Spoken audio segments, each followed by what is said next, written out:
날씨가 쌀쌀한 요즘 김이 모락모락 나는 따뜻한 생강차 한 모금 생각이 많이 나는데요. 저는 겨울이 오면 꼭 생강을 사다가 꿀을 넣은 생강청을 만들어 겨울 내내 자주 마시곤 합니다. 알싸한 생강차를 마시면 몸이 따뜻해지는 게 느껴지더라고요. 몸이 차신 분들은 생강이 몸을 데우는데 효과가 있다고 많이 들어보셨을 거예요. 과연 이 생강은 우리의 몸을 따뜻하게 해주는 효과가 있을까요? 또 어떤 방법으로 먹어야 효과가 좋을지 같이 알아볼게요. 건강한 삶을 위한 건강한 정보를 전해드리는 건강선생 구독, 좋아요 꼭 해주세요. 생강은 우리 몸에 여러 가지 유익한 성분들이 함유되어 있는데요. 그 중에서도 진저론, 쇼가올 진저롤은 생강 특유의 매운맛과 향을 내는 성분들이기도 합니다. 특히 이 성분들은 노년층에게도 유익한 성분이라서 건강관리에 큰 도움이 될 수 있는데요. 주목할 만한 생강의 대표적인 성분 3가지 바로 소개해드릴게요. 생강의 첫 번째 성분은 진저론입니다. 진저론은 생강에서 가장 대표적인 활성 성분으로 생강의 매운맛과 특유의 향을 담당하고 있는데요. 진저론은 항산화 효능이 뛰어나며 세포 손상을 막아주고 노화를 예방하는 데 도움이 됩니다.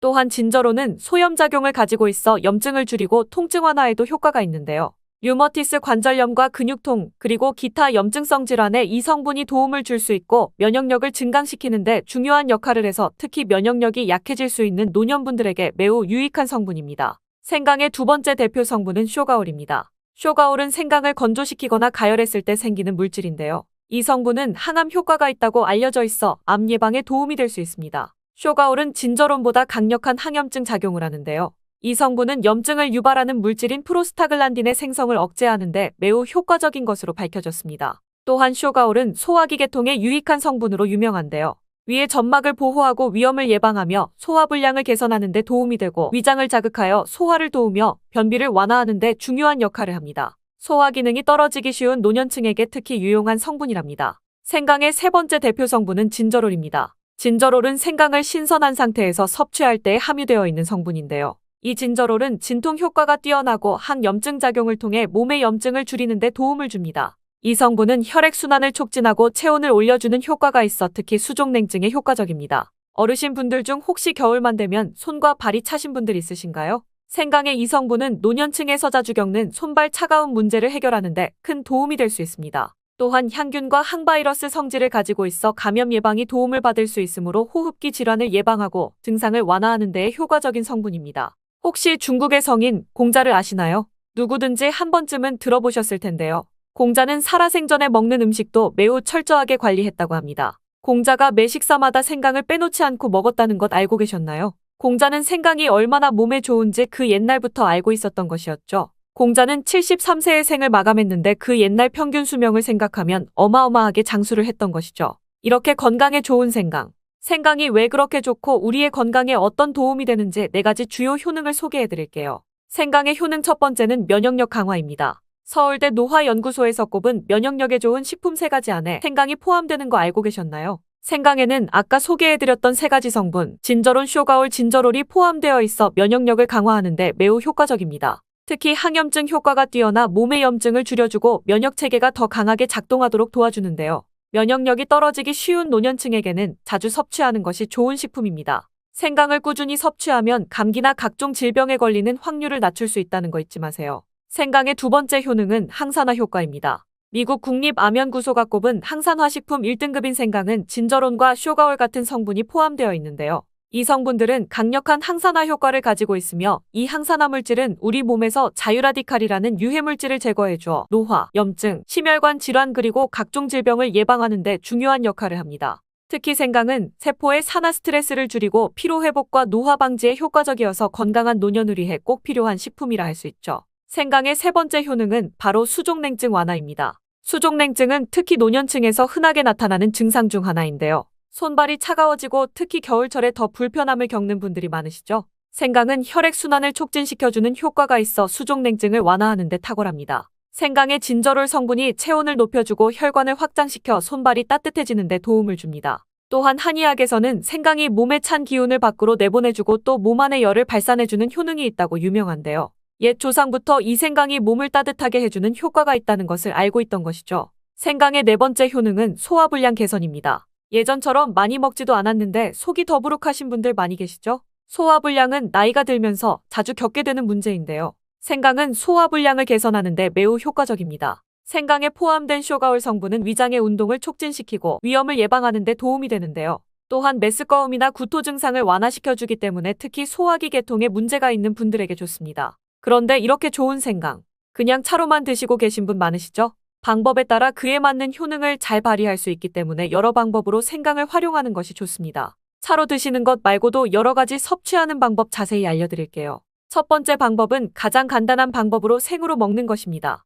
생강을 얇게 썰어서 샐러드나 요리에 넣어 먹을 수 있는데요. 생으로 먹을 경우 생강의 모든 효능을 그대로 섭취할 수 있으며 항산화와 항염 효과를 가장 잘 느낄 수 있습니다. 물론 그 특유의 매운맛이 강하기 때문에 매운맛을 좋아하지 않는 분들은 식초에 절여 드신다거나 물에 담궈서 매운기를 빼고 드시거나 아니면 생으로 조금만 드시는 것이 좋습니다. 두 번째 방법은 생강을 말려서 먹는 방법입니다. 생강을 건조시켜서 차나 국물에 넣어 먹을 수 있는데요. 볕이 잘 들고 통풍이 잘 되는 곳에 말리셔도 되고 아니면 음식 건조기에 넣고 말리셔도 됩니다. 말린 생강은 소화 기능을 더욱 돕고 소염작용을 강화하는 데 효과적입니다. 또한 말린 생강은 장시간 보관이 가능하고 생강의 매운맛이 부드럽게 중화되어 편하게 섭취 가능한데요. 체온을 높여주는 효과가 있어 겨울철에 특히 유용합니다. 차로 끓여서 마시면 몸을 따뜻하게 해주고 피로 회복에도 도움이 됩니다. 세 번째 방법은 생강을 가루로 내서 먹는 방법입니다. 생강가루는 다양한 요리에 활용할 수 있고 특히 음료나 디저트에 넣어 먹기에 좋은데요. 혹시 진저맨 쿠키라고 들어보셨나요? 크리스마스에 자주 보이는 쿠키인데요. 외국에서는 진저맨 쿠키라고 쿠키 반죽에 생강가루를 넣어 겨울철 생강을 먹기 싫어하는 아이들에게 주는데요. 이렇게 가루 형태로 만들게 되면 생강의 매운맛을 부드럽게 즐길 수 있고 물에 타서 마시거나 다양한 요리에 넣어 드실 수 있습니다. 여기에 소화 기능을 도와 약간의 진통 효과까지 누릴 수 있죠. 그냥 생강만 드시게 되면 너무 맵다고 하시는 분들 있으신가요? 혹은 생강의 향이 너무 강해서 조금 옅게 드시고 싶으신 분도 있을 텐데요. 그런 분들은 주목해주세요. 생강과 잘 어울리는 식품 몇 가지 소개해 드릴게요. 생강과 잘 어울리는 식품 첫 번째는 레몬입니다. 레몬과 생강은 궁합이 아주 좋은데요. 레몬은 비타민C가 풍부해서 면역력 강화에 도움을 주고 생강은 항산화 작용을 합니다. 두 가지를 함께 섭취하면 서로의 효과가 극대화되며 특히 감기 예방에 탁월하죠. 또한 레몬은 소화 촉진에 도움을 주며 생강도 소화불량 개선에 뛰어난 효능이 있습니다. 이 둘을 함께 드시면 소화 기능이 개선되고 면역력 강화와 항산화 효과까지 배가 된다는 것 잊지 마세요. 생강과 레몬은 레몬 생강차나 레몬과 생강을 함께 넣은 샐러드로 드시는 것을 추천드립니다. 생강과 궁합이 좋은 식품 두 번째는 강황입니다. 강황은 생강과 함께 먹으면 항염증, 항암, 면역력 증진 효과가 매우 강력해지는데요. 강황의 주성분인 커큐민은 항염증과 항산화 작용이 뛰어나 생강의 진저론, 쇼가올, 진저롤과 함께 염증을 줄이고 세포 보호 효과를 극대화할 수 있습니다. 또한 강황은 면역력을 강화하는 데에도 중요한 역할을 하는데요. 생강과 강황은 두 가지 모두 소염작용이 뛰어나기 때문에 관절염이나 염증성 질환을 앓고 있는 사람들에게 매우 유용합니다. 강황 생강차는 특히 겨울철에 체온을 올려주는 효과가 있어 겨울철 몸이 차신 분들과 수족냉증이 있으신 분들에게 추천드립니다. 생강과 같이 먹으면 좋은 식품 세 번째는 꿀입니다. 겨울철 꿀에 생강을 담궈 차로 드시는 분들 많으시죠? 꿀은 생강과 함께 섭취하면 그 효능이 배가 되는데요. 꿀은 항균과 진정 효과가 있어 생강의 자극적인 맛을 부드럽게 해줄 뿐만 아니라 꿀은 피로 회복에도 좋고 생강과 함께 먹으면 소화불량 개선에도 도움이 됩니다. 꿀 생강차는 위와 목을 따뜻하게 해주어 감기 증상이나 기침 완화에도 좋은 음료입니다. 이렇게 건강에 좋은 생강, 몸에 좋다고 많이 드셔도 될까요? 모든 식품은 과유불급인데요. 생강도 마찬가지로 적절히 섭취해야 효과가 있습니다. 또한 잘못 먹으면 몸에 해가 되는 부작용이 있을 수 있기 때문에 몇 가지 유의사항을 알려드릴게요. 생강을 저장할 때 대충 비닐에 보관하셨다가 곰팡이 피신 분들 있으시죠? 생강은 곰팡이가 생기지 않도록 주의해야 하는데요. 생강은 수분 함량이 많아 습기에 민감하고 곰팡이가 쉽게 생길 수 있습니다. 이때 곰팡이가 생긴 생강은 섭취하지 않도록 하세요.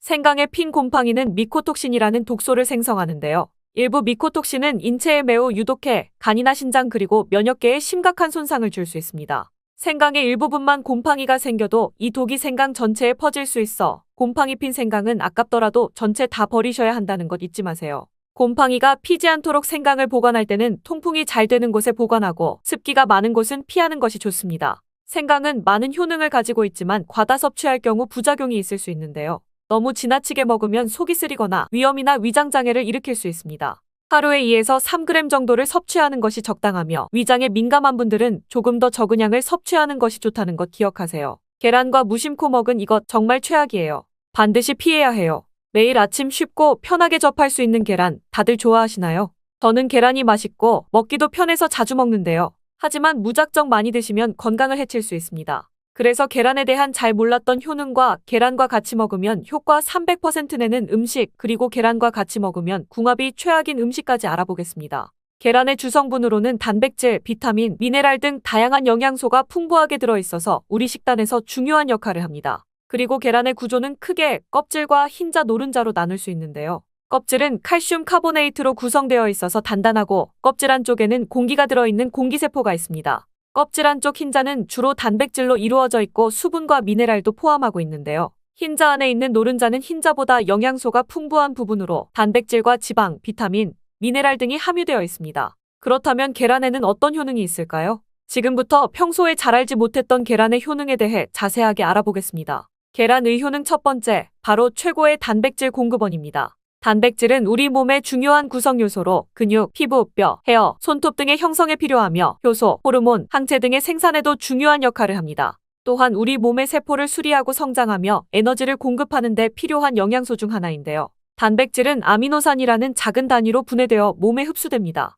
이 중에서 몸이 스스로 생성할 수 없는 필수 아미노산 9가지는 반드시 식품을 통해 섭취해야 합니다. 계란은 이 필수 아미노산 9가지를 모두 함유하고 있어서 완전한 단백질이라고 불립니다. 특히 단백질은 우리 몸의 근육을 구성하는 중요한 요소인데요. 근육은 운동과 일상생활을 할 때 사용되는 에너지를 공급하므로 단백질 섭취는 근육의 구성과 유지, 그리고 회복에 필수적이라고 할 수 있죠. 근데 몸이 한 번에 단백질을 많이 저장할 수 없어서 꾸준하고 적절한 양의 섭취가 필요합니다. 그래서 일일 권장량을 참고하여 균형 잡힌 식단을 섭취하는 것이 중요합니다. 그렇다면 계란은 하루에 몇 개가 좋을까요? 계란의 일일 권장량은 개인의 신체 상태, 연령, 성별, 활동량 등에 따라 다르지만 성인의 경우 하루에 1개에서 2개를 권장하는 것이 일반적입니다. 단, 이는 균형 잡힌 식단 내에서의 권장량이며 계란 외에도 다양한 영양소를 섭취할 수 있는 다른 식품들도 함께 섭취해야 합니다. 또한 계란 노른자에는 콜레스테롤이 많이 함유되어 있는데요. 콜레스테롤 수치에 문제가 있는 사람이나 특정 질환을 가진 사람은 의사의 지시에 따라 섭취량을 조절해야 합니다.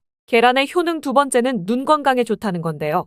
계란의 노른자 부분에는 루테인과 제아잔틴이라는 2가지 중요한 항산화 성분이 풍부하게 들어있습니다. 이것은 특히 노란색과 주황색의 채소에도 많이 들어있으며 우리 눈의 황반 부분에 존재하는 성분이죠. 루테인과 제아잔틴은 우리 눈을 자외선으로부터 보호하고 노화로 인한 황반 변성을 예방하는 데 도움이 됩니다. 여기서 황반 변성은 나이가 들면서 시력을 저하시키는 주요 원인 중 하나인데요. 이 2가지 성분은 청록색과 청색빛을 흡수하여 눈의 망막을 보호하는 역할을 합니다. 또한 루테인과 제아잔틴은 강력한 항산화 성분으로 눈을 자유라디칼로부터 보호합니다. 자유라디칼은 환경적 요인과 스트레스, 노화 등으로 발생하며 세포를 손상시키는 것을 말하는데요. 이런 손상이 눈에 일어나면 시력 저하를 일으킬 수 있습니다. 실제로 여러 연구에서 루테인과 제아잔틴의 섭취가 황반 변성의 위험을 줄이는 데 도움이 된다는 결과를 보여주었는데요. 그렇다고 해서 계란 몇 번 먹는 걸로 효과가 있는 것이 아니고 이러한 효과를 얻기 위해서는 꾸준한 섭취가 필요하며 단기간에 큰 변화를 기대하기는 어렵습니다. 계란의 효능 세 번째는 치매 예방에 좋다는 것입니다. 계란은 두뇌 건강에 좋은 영양소를 많이 함유하고 있는데요. 특히 콜린이라는 영양소가 두뇌 건강에 중요한 역할을 합니다. 콜린은 우리 몸에서 아세틸콜린이라는 신경전달 물질을 생성하는 데 필요한 영양소인데 아세틸콜린은 뇌에서 정보를 전달하는 데 중요하다는 거죠. 이러한 콜린의 부족은 기억력 저하와 학습 능력 감소를 일으킬 수 있는데요. 그런 콜린은 우리 몸의 DNA 합성에도 필요한 영양소로서 뇌세포의 정상적인 성장과 기능을 유지하는 데 중요합니다. 이렇게 좋은 콜린 성분이 계란 하나에는 약 100mg이 함유되어 있어 콜린의 주요한 식품 원료 중 하나입니다. 특히 임산부와 수유 중인 여성, 그리고 성장기에 있는 어린이들은 뇌 발달에 필요한 콜린을 충분히 섭취해야 합니다. 연세가 있으신 분들은 당연히 이 콜린 성분을 꾸준히 섭취하는 게 치매를 예방하는 데 많은 도움이 되겠죠. 그러나 콜린만으로 두뇌 건강을 유지하는 것은 아니며 균형 잡힌 식단과 건강한 생활 습관이 함께 필요합니다. 계란의 효능 네 번째는 뼈 건강에 무척 좋습니다. 계란은 뼈 건강을 유지하는 데 도움이 되는 여러 가지 영양소를 함유하고 있는데요. 특히 비타민 D와 칼슘이 많이 들어있습니다. 계란의 노른자 부분에는 비타민 D가 함유되어 있는데 이 비타민 D는 칼슘과 인의 흡수를 돕고 이들을 이용해 뼈를 건강하게 유지하는 데 필요합니다. 만약 비타민 D가 부족하면 뼈 약화와 함께 골다공증의 위험을 높일 수 있겠죠. 또한 계란 껍질에는 칼슘이 풍부하게 들어있는데요. 칼슘은 우리 뼈를 구성하는 데 필수적인 미네랄입니다. 또한 신경전달과 혈액응고, 근육수축 등 몸의 다른 기능에도 중요한 역할을 하고 있죠. 그리고 계란에는 고품질의 단백질이 풍부하게 들어있는데요.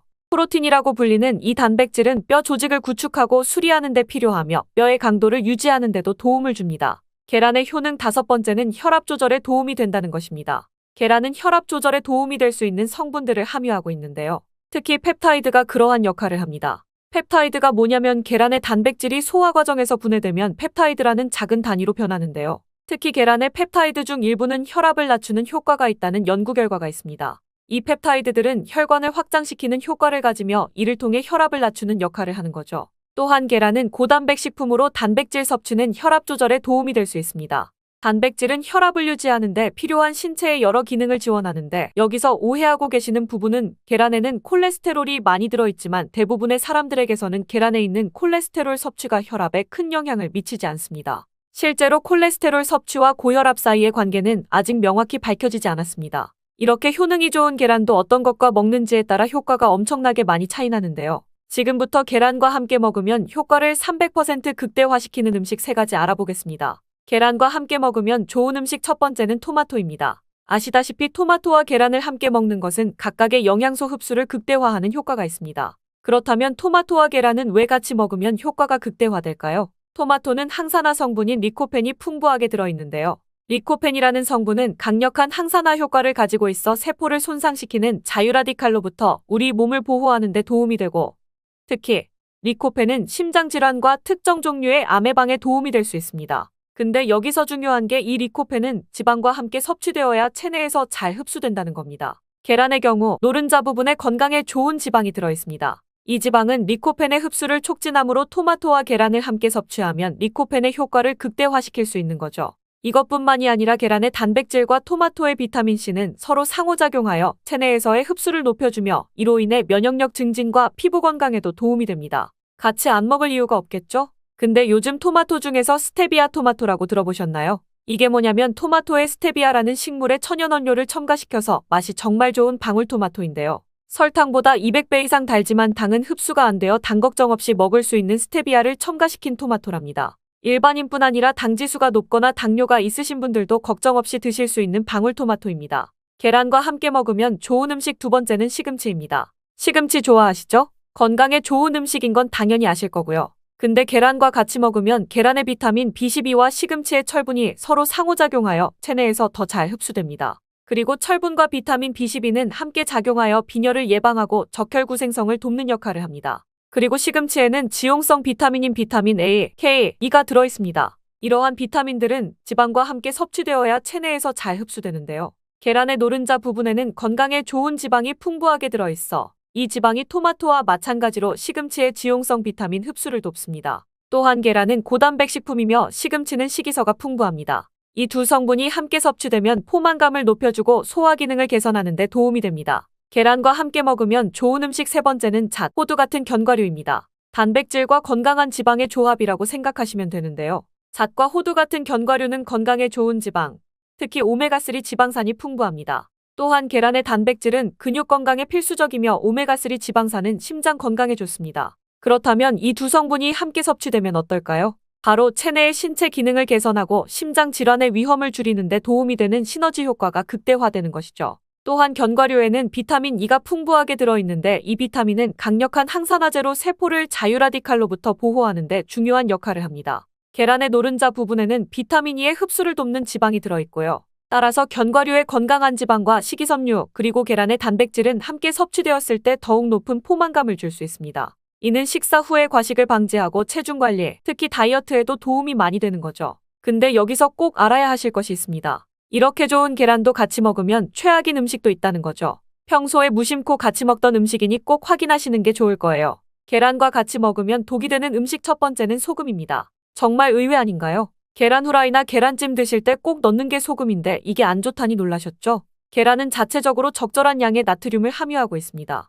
그렇기 때문에 계란에 추가적으로 소금을 첨가하면 나트륨 섭취량이 증가하게 되고 이는 건강에 부정적인 영향을 미칠 수 있는 것이죠. 나트륨은 체내에서 수분 균형 유지, 신경 및 근육 기능 유지 등의 중요한 역할을 하지만 과다한 섭취는 혈압을 높여 고혈압을 유발하거나 심장질환, 신장질환의 위험을 증가시킬 수 있습니다. 특히 고혈압은 심장 및 혈관에 지속적인 압력을 가하며 이는 심장질환, 뇌졸중 등의 심각한 건강 문제를 일으킬 수 있는데요. 또한 과다한 나트륨 섭취는 신장에 부담을 주어 신장 기능을 저하시키고 신장 질환을 유발할 수 있습니다. 따라서 계란을 포함한 모든 음식을 섭취할 때는 나트륨 섭취량을 주의하시고 가능하면 소금은 적게 사용하거나 사용하지 않는 것이 좋습니다. 우리가 평소에 먹는 음식들에 은근히 나트륨 함량이 많이 있으니 계란 드실 때만이라도 소금을 넣지 말고 드시는 것을 추천드립니다. 계란과 같이 먹으면 독이 되는 음식 두 번째는 녹차나 홍차입니다. 녹차와 홍차에는 탄닌이라는 성분이 들어있는데요. 탄닌은 식품의 맛을 쓰게 만드는 성질이 있으며 단백질과 결합하여 몸이 단백질을 흡수하는 것을 방해할 수 있습니다. 계란은 단백질이 풍부한 식품이기 때문에 계란과 녹차, 홍차를 함께 섭취하면 단백질의 흡수가 방해될 수 있습니다. 또한 탄닌은 철분의 흡수를 방해하는 성질도 있습니다. 계란에는 철분이 들어있으므로 계란과 녹차나 홍차를 함께 섭취하면 철분의 흡수가 방해될 수 있습니다. 이는 특히 철분 섭취가 중요한 임산부나 빈혈이 있는 사람들에게는 더욱 주의해야 할 사항입니다. 계란과 같이 먹으면 독이 되는 음식 세 번째는 우유입니다. 계란찜 할 때 부드럽게 하려고 물 대신 우유를 사용하기도 하시는데요. 앞으로는 절대로 우유로 계란찜을 하시면 안 됩니다. 우유에는 불소라는 성분이 있는데요. 불소는 계란의 단백질과 결합하여 몸에서 흡수되기 어렵게 만드는 성질이 있습니다. 따라서 우유와 계란을 함께 섭취하면 계란의 단백질 흡수가 방해될 수 있는 것입니다. 또한 우유와 계란에는 알레르기 반응을 일으키는데 가장 흔히 연관된 음식들 중 하나인데요. 그렇기 때문에 알레르기 반응이 있는 분들은 두 가지 같이 먹으면 증상이 더욱 심해질 수 있습니다. 건강에 좋다고 하는 검은 콩에 대해 얼마나 알고 계신가요? 매일 사과 하나를 먹으면 병원에 안 가도 될 정도로 우리 몸에 보약이 된다는 말은 들어보셨나요?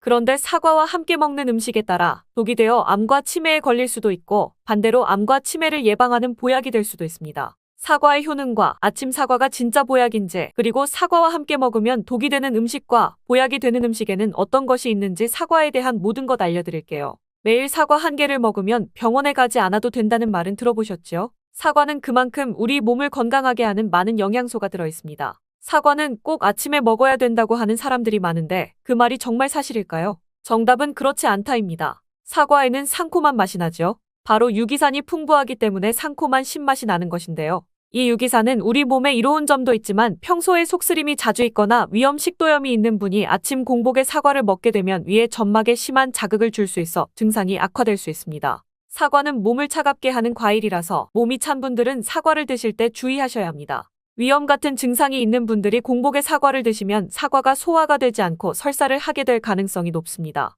평소에 아랫배가 차거나 손발이 차고 생리기간 중에 있는 여성분들도 사과를 드실 때는 주의하셔야 합니다. 이런 분이 사과를 드실 때에는 아침 공복보다는 아침 식후에 드시는 것이 좋고요. 사과를 보통 냉장고에 보관했다가 드시잖아요. 냉장고에서 꺼낸 사과를 바로 드시기보다는 미리 꺼내 실온으로 맞춰서 드시는 것이 좋습니다. 또는 사과를 익혀 드셔도 되는데요. 팬에 구워 드셔도 되고 전자레인지에 돌려서 익혀 드셔도 됩니다. 그렇다면 왜 아침에 먹는 사과가 보약이라고 했을까요? 건강하신 분들은 사과를 아침에 공복에 드시면 더욱 좋은데요. 사과에는 펙틴이라는 식이섬유가 풍부해 장운동을 활발하게 하고 장내 노폐물을 배출하는 데 도움을 주어 하루를 건강하게 시작할 수 있습니다. 한 가지 꼭 기억하셔야 할 점은 사과를 껍질째 드셔야 한다는 것입니다. 실제 연구에서 사과의 껍질에는 안토시아닌, 퀘르세틴, 에피카테킨 같은 폴리페놀 성분이 사과 과육보다 껍질에 훨씬 더 많이 함유된 것이 밝혀졌습니다. 껍질을 버리고 먹게 되면 사과의 좋은 영양소는 극히 일부만 먹게 되는 거죠. 사과에는 펙틴 말고도 정말 많은 영양소가 있는데요. 사과에는 어떤 효능이 있는지 바로 알아보겠습니다. 사과는 장을 건강하게 해줍니다. 요즘 프리바이오틱스 영양제를 많이 사드시고 계시죠? 사과가 바로 천연 프리바이오틱스로서 장내 환경을 유익균이 많아지도록 만들어줍니다. 장내에 좋은 균이 많이 생기게 되면 장의 환경이 좋아지는 것인데요. 그렇게 되면 단맛과 자극적인 맛이 강한 가공식품에 대한 식욕도 줄어들고 건강한 식품을 먹고 싶은 욕구가 늘어나게 됩니다. 자연스럽게 체중이 줄어들고 다이어트하는 효과까지 누릴 수 있게 되는 거죠. 사과를 먹게 되면 소화되는 과정에서 뷰티르산 같은 단쇄지방산이 만들어지게 되는데요. 이 지방산이 손상된 장벽을 회복시키는 역할을 해줘 장이 건강해지는 것입니다. 장벽을 회복시키는 것이 중요한 이유가 있는데요. 장벽이 손상이 되면 손상된 곳에 독소들이 침투하게 되고 이 증상을 장누수 증후군이라고 합니다. 이런 증상이 나타나면 독소들이 혈액을 타고 돌아다니게 되고 피부에 염증이 발생되고 아토피를 일으킬 수 있게 됩니다. 사과를 드시면 이런 증상을 예방해 피부도 탄력 있고 밝아지게 하는 효과도 있는 것이죠. 사과의 풍부한 펙틴이 장운동을 활발하게 한다고 했잖아요. 그렇게 되면 암을 유발할 수 있는 물질들이 장내에 오래 머물지 못하게 하고 대장암의 발병률도 줄어들게 됩니다. 사과는 혈관을 깨끗하게 해주는데요. 그렇게 되면 뇌졸중, 고혈압, 심근경색 등의 혈관 질환을 예방할 수 있게 됩니다. 혈관에 활성산소 많아지게 되면 혈전이 생겨 혈액순환을 방해하기도 하고 혈관세포를 손상시켜 노화를 촉진하기도 합니다. 플라보노이드 계열의 루틴이란 성분은 활성산소를 제거하여 혈전이 생기는 것을 억제하는데요. 이 루틴이 사과에 많이 들어있습니다. 또한 사과에는 칼륨이 함유되어 있는데요. 칼륨은 혈관 내의 나트륨을 몸 밖으로 배출해주는 역할을 합니다. 나트륨은 수분을 흡수하는데 칼륨이 부족하면 나트륨이 배출되지 않아 혈압이 상승하며 혈관에 노폐물이 쌓이게 됩니다. 사과를 섭취하여 칼륨을 공급해주면 고혈압을 방지하고 노폐물을 배출시켜주는 역할도 하는 것이죠. 또한 칼륨은 혈관을 확장시키는 작용을 하여 혈액순환을 원활하게 하며 심장박동을 안정시키고 심장의 기능을 강화하는 데에도 도움 주는 성분입니다. 한 가지 주의할 점 알려드릴게요. 활성산소가 혈관을 손상시킨다고 했잖아요. 사과를 잘못 드시면 오히려 활성산소가 많이 생기게 되는데요. 바로 갈변된 사과를 드시는 것입니다. 사과 먹고 남으면 밀폐 용기에 담아 보관했다가 나중에 드시는 경우도 많잖아요. 단면이 갈색으로 변하는데 공기 중에 산소와 만나 산패되어 갈변한 것입니다. 이렇게 산패된 사과를 드시게 되면 활성산소를 제거하는 것이 아니라 오히려 증가시켜 혈관 건강에 악영향을 줄 수 있으니 갈변된 사과는 잘라내고 드셔야 합니다. 사과는 혈당을 조절해 당뇨를 예방하고 당뇨 회복에도 도움을 줄 수 있습니다. 당뇨가 있는 분들은 과당이 혈당을 올려 안 좋다고 알고 계시잖아요. 그런데 사과는 오히려 혈당을 조절해주기 때문에 당뇨가 있는 분들은 사과를 드셔야 합니다. 식사하기 30분 전에 사과를 드신 후에 식사를 하시면 혈당이 급격하게 오르는 혈당 스파이크 현상을 막을 수 있습니다. 사과의 단맛 때문에 당뇨가 있는 분들이 사과를 드시는 것을 꺼려 하시는데요. 사과에는 단맛도 있지만 혈당을 올리는 GI 지수가 36으로 혈당 지수가 낮은 과일입니다. 실제로 대학연구팀에서 실험한 것을 발표했는데요. 건강한 사람을 대상으로 쌀밥만 먹은 경우와 쌀밥을 먹기 30분 전에 사과를 먹은 경우를 비교했을 때 쌀밥을 먹기 30분 전에 사과를 먹은 경우가 쌀밥만 먹었을 경우보다 혈당이 50% 정도 떨어지는 것이 확인되었습니다. 당뇨가 있는 분들도 이제 안심하시고 식사 후에 드시지 말고 반드시 식사 30분 전에 꼭 사과를 드시기 바랍니다. 한 가지 주의할 점은 사과를 갈아서 사과 주스로 드시게 되면 흡수가 빨라 혈당을 올릴 수 있으니 사과를 껍질째 씹어서 드시기 바랍니다. 사과는 기관지를 깨끗하게 청소해주는 효능도 있습니다. 사과에는 퀘르세틴이란 성분이 풍부하게 함유되어 있는데요. 이 성분은 호흡기 점막에 생기는 염증을 가라앉히고 예방하는 효능이 있습니다. 그리고 폐기관지의 모세혈관을 튼튼하게 도와줍니다. 천식이 있거나 기관지가 약한 분들이 미세먼지 때문에 기침이 많이 나고 목에 가래가 많이 생길 수 있는데요. 이런 분들이 사과를 꾸준히 드시면 호흡기가 부드러워져 불편함을 많이 해소할 수 있게 됩니다. 한 연구에서 매주 4개에서 5개의 사과를 먹는 가정의 자녀가 매주 1개 이하의 사과를 먹는 가정의 자녀보다 천식에 걸릴 확률이 50% 정도 낮았다고 발표한 적이 있습니다. 사과가 그만큼 천식과 호흡기 건강에 좋다는 것이 증명된 것이죠. 이렇게 좋은 사과도 함께 먹으면 절대 안 되는 음식이 있는데요. 바로 우유, 요거트, 치즈 등의 유제품입니다. 요즘 샐러드를 많이 드시면서 샐러드에 사과도 넣고 드레싱으로 요거트와 치즈를 부어서 드시는 경우도 많은데요. 유제품과 사과를 함께 드시면 사과의 비타민C가 우유의 부족한 영양 성분을 보충해주어 좋은 것으로 알고 계시죠. 이런 내용이 틀린 것은 아니지만 소화 기능이 약하신 어르신분들이나 위염, 식도염 같은 증상이 있는 분들이 이렇게 드시면 안 되는데요. 영상 초반에도 잠깐 말씀드렸듯이 이런 증상이 있는 분들은 유제품과 사과를 함께 드시면 더욱 증상이 악화됩니다. 그 이유는 사과의 유기산과 우유의 카제인 성분이 만나게 되면 엉기는 현상이 일어나 덩어리가 되고 위 속에 들어가면 위산과 만나 더 큰 덩어리가 되어 소화가 어려워집니다. 평소 소화가 잘 되고 건강한 사람이라면 문제가 없지만 그렇지 않은 분들은 만성 소화불량과 대장염을 일으킬 수도 있고 지속적으로 반복되면 대장암이 생길 수 있습니다. 장 건강이 중요한 이유는 당이 정신 건강에까지 영향을 주기 때문인데요. 행복 호르몬이라고 불리는 세로토닌의 95%가 장에서 만들어지기 때문에 장이 건강해야 행복감이 올라갈 수 있기 때문입니다. 그리고 절대 드시면 안 되는 것이 바로 사과씨입니다. 사과 주스 만들어 드실 때 씨까지 갈아서 함께 드시는 경우도 종종 있는데요. 사과씨에는 아미그달린이라는 성분이 함유되어 있습니다. 이 성분은 독성을 가지고 있는데요. 이 아미그달린이 소화효소와 만나면 시아나수소로 분해가 됩니다. 시아나수소는 인체에 유해한 독성이 강한데요. 섭취하게 되면 두통, 어지러움, 구토, 복통 등의 증상이 나타날 수 있고 심한 경우에는 심장박동에도 영향을 주며 호흡곤란, 혼수 상태 등의 심각한 증상이 나타날 수도 있습니다. 건강한 성인은 사과 한 개에 들어있는 씨의 양에는 큰 영향이 없을 수 있지만 독성에 약한 나이가 많으신 어르신이나 어린아이들은 민감하게 반응할 수 있으니 주의하셔야 합니다. 사과는 유독 보여지는 것이 중요한 과일인데요. 흠집이 있거나 색상이 좋지 않으면 상품성이 떨어지는 것이 사실이죠. 그런데 윤기가 있거나 색상이 짙은 사과는 피하는 것이 좋겠습니다. 간혹 유동파라핀이라는 식품 첨가물을 사용해 코팅 처리한 사과일 수 있는데요. 이 유동파라핀을 섭취하게 되면 복통과 설사를 일으킬 수 있고 지용성 비타민의 흡수를 감소시킨다고 알려져 있습니다. 요즘엔 이런 일이 거의 없긴 하지만 혹시나 사과가 너무 윤기가 흐르거나 약간의 끈적임이 있다면 드시기 전에 깨끗하게 세척하고 드시거나 껍질 벗기고 드시는 것이 안전하겠습니다. 사과와 함께 드시면 보약이 되는 음식도 있는데요. 바로 비트와 당근입니다. 건강음료로 유명한 ABC 주스를 아시나요? 바로 사과, 비트, 당근 세 가지를 갈아서 만든 주스입니다. 사과, 비트, 당근을 함께 드시게 되면 영양소의 흡수율이 증가하고 서로의 영양소를 보완해주어 더욱 건강하게 드실 수 있습니다. 또한 식이섬유가 폭발적으로 증가하여 장운동을 촉진하고 변비 예방에 탁월합니다. 사과, 당근, 비트 모두 강력한 항산화물질이 풍부하여 체내 활성산소를 제거하고 세포의 노화를 방지하며 몸에 활력을 불어넣어 줄 수 있습니다. 함께 먹으면 보약이 되는 음식으로 고구마도 있습니다. 고구마에는 베타카로틴이 풍부하여 항암작용과 함께 면역력을 강화해주고 혈관 건강에도 도움을 주게 됩니다. 고구마를 드시면 소화가 잘 안 되는 증상이 나타날 수 있는데요. 고구마에 함유되어 있는 아마이드라는 성분이 장에서 이상발효를 일으켜 가스가 차고 소화불량 증상이 나타나는 것입니다. 사과와 함께 드시게 되면 사과에 함유된 펙틴이 아마이드의 이상발효를 억제하여 가스가 차는 증상이 발생하지 않도록 도와주게 됩니다. 또한 사과의 효능 중 하나인 혈관을 깨끗하게 하는 것을 고구마의 베타카로틴이 도와 효능이 극대화가 되어 건강에 정말 좋은 음식 궁합이 된답니다.